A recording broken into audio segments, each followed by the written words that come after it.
Hey y'all, hey, happy Sunday. Well, it's afternoon for me now. Good afternoon to everyone on this day. But I'm just hopping on here to talk about I am coming out of church, and church for me has been up and down, up and down. I went the week before last, but I didn't go last week, and then I didn't go a couple of weeks before then. And it's just because church, I feel like the actual church house has become so unsettling to me. And I've mentioned this a long time ago about how I'm just still struggling with finding the right church house for me. And I know no church is perfect, because at the end of the day, it has imperfect human beings from the pastor on down, right? We're all still human. No one, if your name is not Jesus Christ, then you are bound to make mistakes. And I am very much aware with that, and I'm very much so in tune with that to the core. I get it, right? And I'm a very understanding, compassionate, sympathetic, empathetic individual. But for me, when I say that the church is unsettling, it's just like I feel like the churches can do so much more, and they don't. I begin to feel like churches are like the pastors are just here to serve their families and to make sure that they leave generational wealth for their families, but not necessarily to help the whole, to help the body of the church, which are those who are in attendance every Sunday, every Wednesday, every whichever day that they can be. And because I feel like there are people who have struggled with like paying rent or making sure this bill is due on time or paid in full on time and stuff like that. And yet the churches, some of them do. Like, I've been to some Catholic churches where I know that they do help and assist people who are in need, who are in dire need of financial assistance and stuff. So I'm not going to categorize all churches, but even the Catholic churches, they make people jump through hoops to get the funding and stuff like that. And I do get it, because there should be protocols, and I agree with that 1,000%, because anybody could play victim and play fraud, right? That's just like when the pandemic hit, there were so many people in need, and all of these people were really trying to help these individuals get up off of their feet. But what did those ignorant individuals do? And it's unfortunate, and I would apologize for calling them ignorant, but I'm not, because that is exactly what they were. They were ignorant, and they messed it up for everybody else that followed behind them, because the people were like, oh, we're just going to send the money to you. But it was also a system thing too. They didn't really have a structured system during the pandemic. They were just sending money to people who said they needed help, not really asking for documentation, not really ensuring that the rent was going to the landlords or whatever. And so they didn't really have a structured system either. So it was all just kind of a mess in the beginning. And then they finally got some structure, and that's when everything started going a little bit smoother. But it still hurt everybody else who was in need. And so I'm not going to say all churches, because like I said, some Catholic churches, they were doing that. They were assisting financially with people who needed help with rent and stuff. I'm talking about thousands of dollars worth of assistance. So kudos to the Catholic churches. But outside of them, like the black churches, I didn't really see that. Like I saw, even now what I'm witnessing is just like, for example, recently, right? Jamaica went through, they had a huge tornado, devastating tornado. And if you're from Houston, you know how that can be, because we had, and even New Orleans, they had Hurricane Katrina in New Orleans. We had Hurricane Ike. And then also, what was the other one that we recently had? I hadn't been here for any of them except for the last two, I think we had the last two major floods I was here for, and the last major storm, Harvey, and all of that I was here for.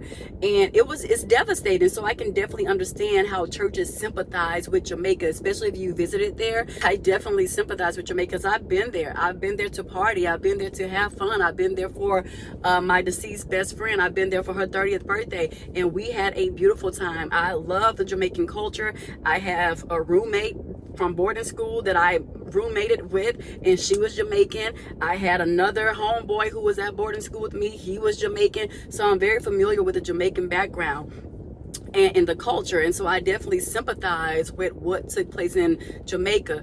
And to no disregard am I saying that Jamaica shouldn't have help, but at the same time, it's almost kind of like a slap in the face to the people in the body of the church who make up the church, who put their tithing forward to be able to even have you to give to Jamaica.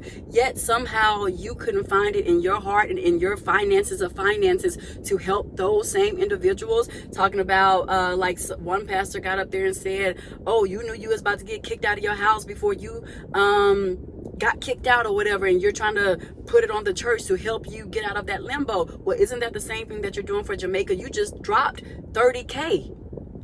30K wows, okay?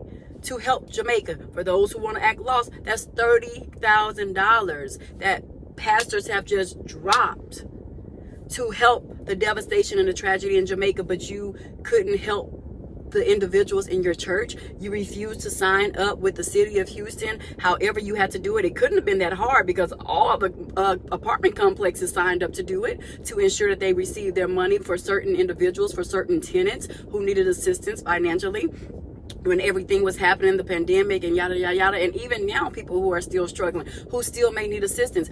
You can't find it in your heart to do that. And then I don't like the fact that the church humiliates people who needs assistance, right? You make them go to the altar in front of the entire congregation to ask for money.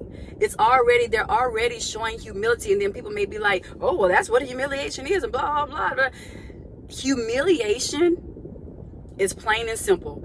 You don't think those individuals were already humiliated when they had to come to the church, when they asked the church directly for a handout, for assistance? That's humiliation enough. That is showing humility, because they could have sat back and just said, I'm not going to do anything. I'm just going to let my kids starve. We're going to be homeless. We're going to live in a car until they come and repo the car. And they could have just completely given up. That's not showing humility. That's showing pride. Too prideful to ask for help. But the fact that these individuals come to the church and ask for financial assistance, you have to know that they are really struggling and really need it. That is my definition of showing humility. You think people just want to sit up here and ask the church for money just to ask? They just woke up this morning, or whichever morning, and say, oh, I'm going to be so happy to go and have to ask this church for a handout.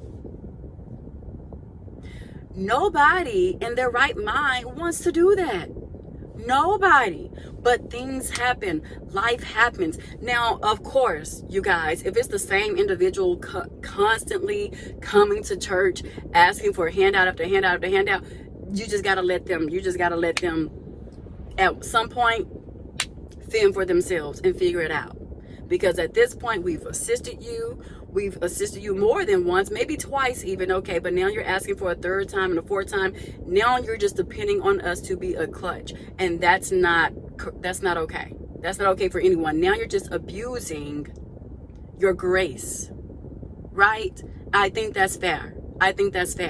But the audacity to not reach out in general, to help in general, is complete blasphemy. So I've been struggling with that, and a lot of things have just been making me angry. So I've just been struggling with the spirit of anger. And after coming from this service, I definitely need to get in my Bible and get on my knees and just get on my knees in prayer and just ask God to rid me of this anger, because I am. And even when I was talking to my aunt, I talked to my aunt from 12 a.m. until 3 a.m. and she had to be to work. I took off that day, so I had the leisure to, talk to her for that long, but she sacrificed her time to talk to me, which I appreciate and I never will take for granted. I need to call her today actually to check in on her. But I had to call her, just ask her to pray for me, because I was in such anger and such distraught just by everything, the world, the economy, the president, the church, the pastor, the people, Americans, America. This is just blasphemous. And to just constantly be a Christian who does right, who lives by the Bible, who's been living the righteous paths for 7 years straight, consecutive, no mishaps, doing right, treating people right, treating people with kindness, giving, whether it's my time, whether it's my word, whether it's just my presence, being in an atmosphere, constantly giving, and not seeing anything in return. And for those who are talking about, well, you may not be getting blessed because you curse. First of all, I don't see that being a sin, because is that, first of all, let's get this cursing thing under wraps, because is that part of the commandments? Because I thought the commandments: do not lie, do not steal, do not commit adultery, do not do this. I never saw where it said do not curse. And if I overlooked it, let me go back and look at it again. But people make it seem like cursing is a sin, like it's the number one sin that's going to be able to differentiate you to determine whether you go to hell or heaven, when it's really all about your heart and your heart's posture. Are you sincere? Are you genuine? Are you pure? Or are you doing stuff for selfish gain? Right? Are you using people? Do you have a user mentality, a user's heart? And I don't have any of those things. Could I have? Absolutely. Sometimes do I want to tap into that side because everybody else is doing it and living freely and living luxury? Yeah, it makes you have that mindset to act that way, to become just that, those type of people. And I have yet to do that. So I'm like, why aren't these things opening up for me? Why aren't these doors opening up for me? But I'm seeing people who I know are living certain lifestyles, who doors are just opening and opening and opening and opening. And I'm so sick of people talking about, that's the enemy that will allow you to do that. No, I don't believe that all the time.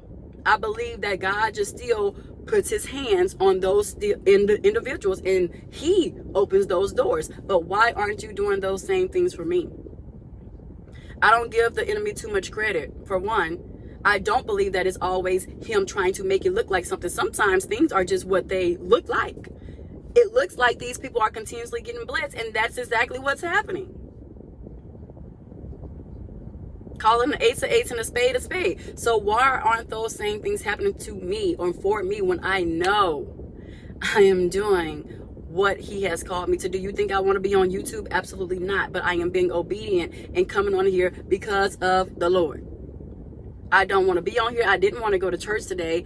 I really could care less about a lot of things right now, and especially with his world and how it's how it is in this time, in these trying times. I don't really too much care about anything, to really do anything. And it's very interesting because today's sermon, which I needed to hear, and it was done in a very peculiar way because it's something that I'm not used to, that type of preaching. It was almost like a live podcast, and they had 3 different ministers up there, 3 different pastors up there, and they were just sharing like how they deal with reigniting their fire for life and their fire for purpose. And that's something that I did need to hear. And interesting enough, last night I went out for a walk or whatever at the park here in Houston.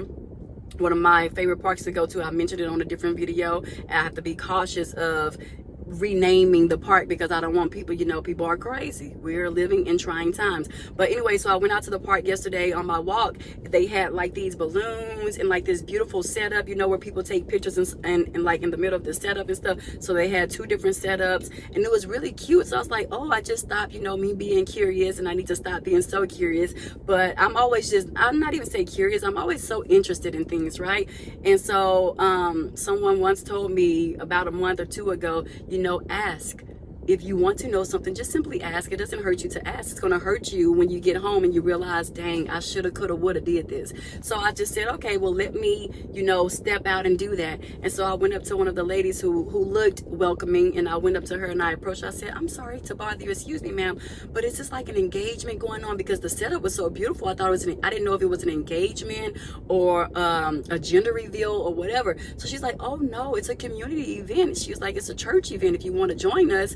And she was like, my niece is actually getting ready to preach. And she was a young girl, probably like in her early 20s, you can tell. She's like, yeah, she's getting ready to preach. As a matter of fact, let me introduce you to her. So I went and was introduced to her niece, and her niece put her number in my phone and she texted me. Very nice. Like, it was very nice. So I still went for my walk, made it back in time to hear the preaching.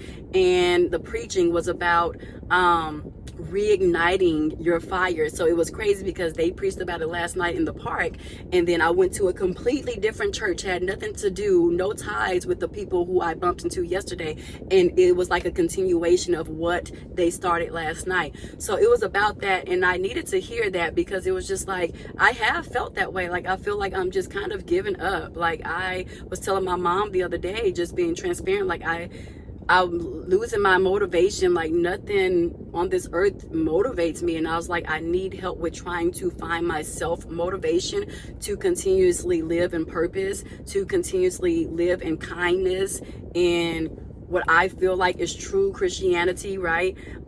Without judgment, without being brutal towards others, and just really finding that fire in me again and reigniting that, because I really just feel like hopeless, helpless, and just like on the verge of giving up.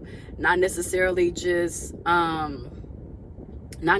meaning just like I don't know, I don't really know how to explain it for real, but I just know I felt like I was on the verge of just giving it up and just not caring about anything. Yeah, I don't care. IDC. And that's where I was really at with it. And so I'm trying to pull myself up out of this and change my perspective and my mindset. But my aunt, when I was talking to her, getting back on course, when I was talking to her, that's what I was talking to her about. And I was just asking her to pray for me and to just help me, because again, I was feeling lost, and every time I'm hit with devastation or tragedy, I feel lost all over again. It's like I'm in this constant tug of war of just like, oh, I'm here, oh my goodness, back to the ground. Oh, I'm getting here, I'm midway, oh my goodness, back to the ground. It's like it's nonstop, and I'm not understanding why. And God has yet to tell me and to reveal to me why. I do not understand so many things, and it does make you tired in your good doing. It does make you weary in just being who God called you to be, because it's just like, why? What is the purpose? I'm seeing nothing. I'm reaping nothing. And I'm just over it all. So that's just kind of how I've been. And then just processing, like I said, things that are out of my control. And my aunt had to bring me back to the Serenity Prayer, you know, which never loses my mind. I'm always attached to it, which is why I'm able to keep going. I'm always attached to the Serenity Prayer, but sometimes that weight becomes so heavy that I am dropped down by, you know, almost like somebody tying a weight to your feet and throwing you in the river for you to sink low. I feel like that often. And I don't understand the why. I don't get it. And then they say, oh, you go through this season of isolation because God is trying to mold you. Well, I've been in this season for 7 years, and I still have yet to understand the why. So it's just so many things that I've just been angry with. And my aunt was like, you have to release this anger because it's taken over you. You're not controlling it. It's controlling you.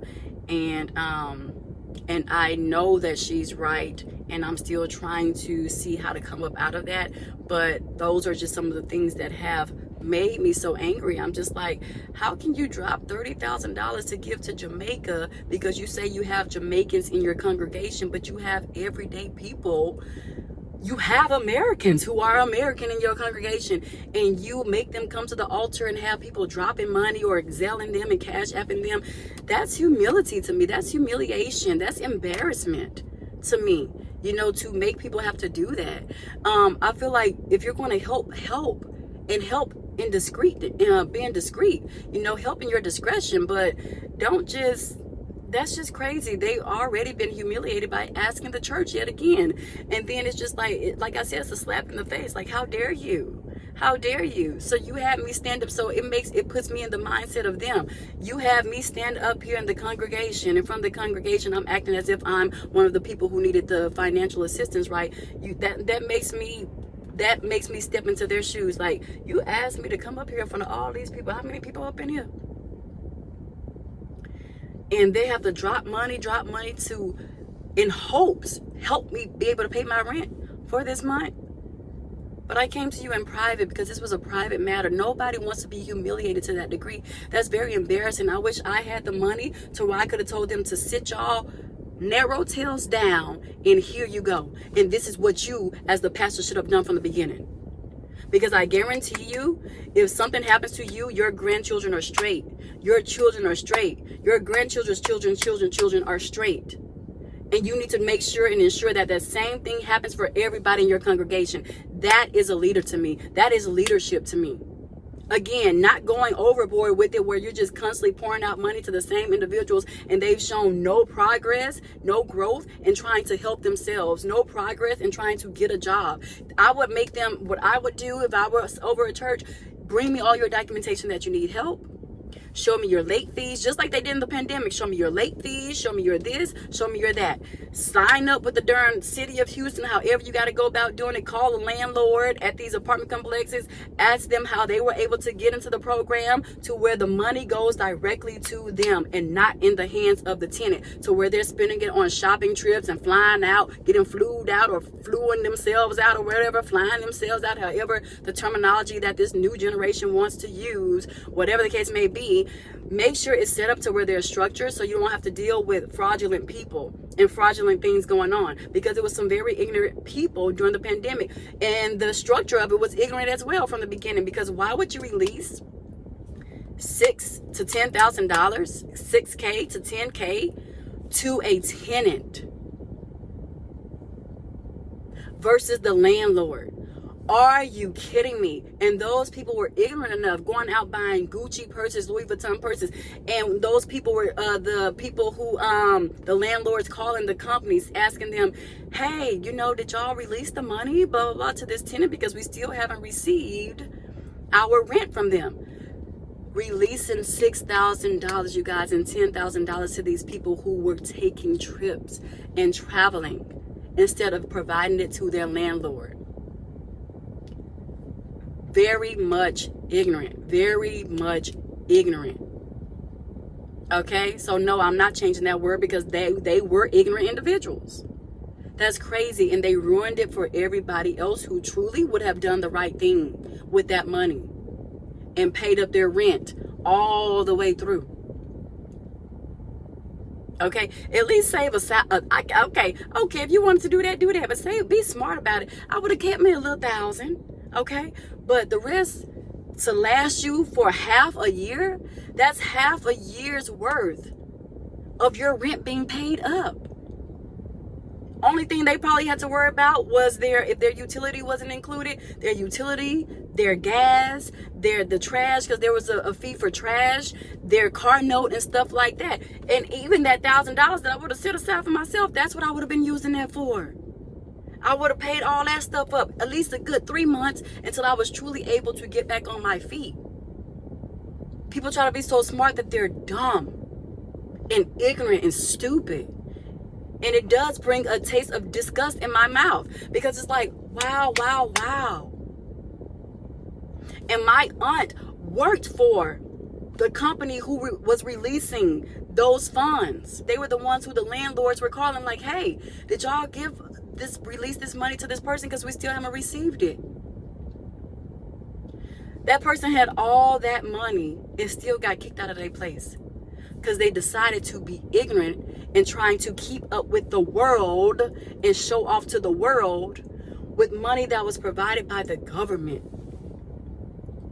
So no, I'm not telling churches to be stupid. I'm not telling individuals who are willing to help from the bottom of their heart to be stupid. You got to show me proof, baby. You got to show me what you're working with. You got to show me that you truly need this money.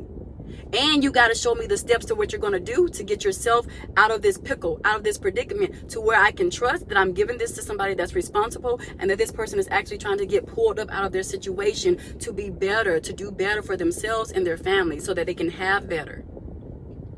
But to just sit up there and do nothing besides have them to come to the front altar and have people drop money in these little buckets for them, it's embarrassing and it's insulting. I felt insulted, and it wasn't even me. So that brings me to like just so many things that I'm very displeased with within this world. I'm just very displeased, and I know that I have no control over it.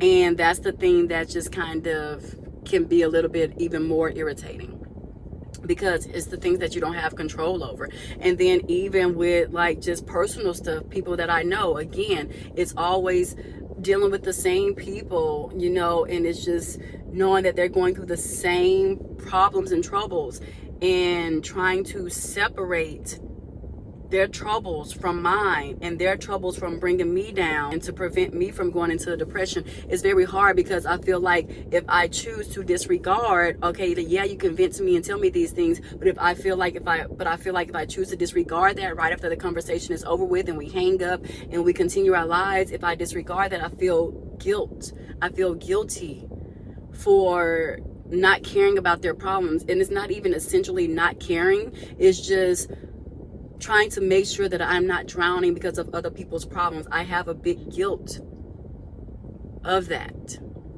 Like, well, I must hold on to their problems because this is what makes me a good friend. This is what makes me a best friend, because I also take on their problems. And if I don't do it, then I'm a bad friend, I'm a bad person.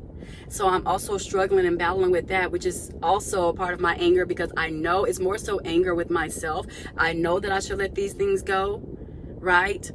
And kind of process them, understand what they're going through. But at the end of the day, let them go. Also release them to God, who can handle all of these things. But I feel such a huge guilt, a weight of guilt. If I do that, if I do just that, I feel guilty for it. Just because of who I am. And so I'm angry that I don't know how to let go and release other people's problems unto God, and that I do carry them on my back along with everything else that I have going on personally.